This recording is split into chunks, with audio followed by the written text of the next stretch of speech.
রবীন্দ্রনাথ ঠাকুরের উল্টো ছবি প্রধানমন্ত্রীকে উপহার দেওয়া নিয়ে বিজেপিকে বাংলা বিরোধী বলে কটাক্ষ ব্যারাকপুরে অভিষেক বন্দ্যোপাধ্যায়ের। নিশিদিন ডায়াগনস্টিক সেন্টার, এ কমপ্লিট ডায়াগনস্টিক সলিউশন। আমাদের ঠিকানা 144/1 সেন্ট্রাল রোড, আনন্দপুরি, ব্যারাকপুর, কলকাতা 122। আমাদের যোগাযোগ 9875338719। প্রধানমন্ত্রী নরেন্দ্র মোদীর জগদ্দলে জিলাপি মাঠের সভায় তার হাতে কবিগুরু রবীন্দ্রনাথ ঠাকুরের ছবি তুলে দিতে গিয়ে সেই ছবি উল্টো ধরেছিলেন ভাটপাড়ার বিধায়ক তথা ব্যারাকপুর লোকসভা কেন্দ্রের বিজেপি প্রার্থী অর্জুন সিং এর পুত্র পবন সিং। সেই ঘটনা নিয়ে বিজেপিকে বাংলা বিরোধী বলে আখ্যা দিলেন ব্যারাকপুরে অভিষেক বন্দ্যোপাধ্যায়। আর আমরা বিজেপিকে বাংলা বিরোধী বলেছি, তার কারণ এরা বাংলার কৃষ্টি সংস্কৃতি ঐতিহ্য জানে না।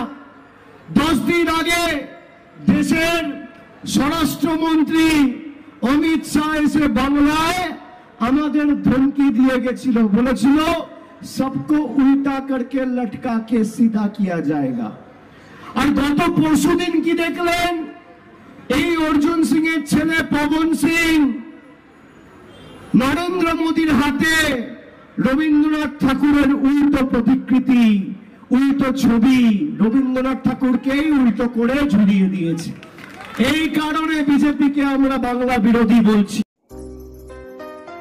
সাধ্যের মধ্যে স্বপ্নের ফ্ল্যাট খুঁজছেন? লাবণ্য গ্রুপের পক্ষ থেকে ব্যারাকপুর হরিসভা মন্দিরের নিকটে সোনাঝুরি আবাসন। থাকছে lift, top floor, set, 0% GST। এছাড়াও থাকছে ব্যাংক লোনের সুব্যবস্থা। ফ্ল্যাট বুকিং চলছে। আমাদের যোগাযোগ 7278200456।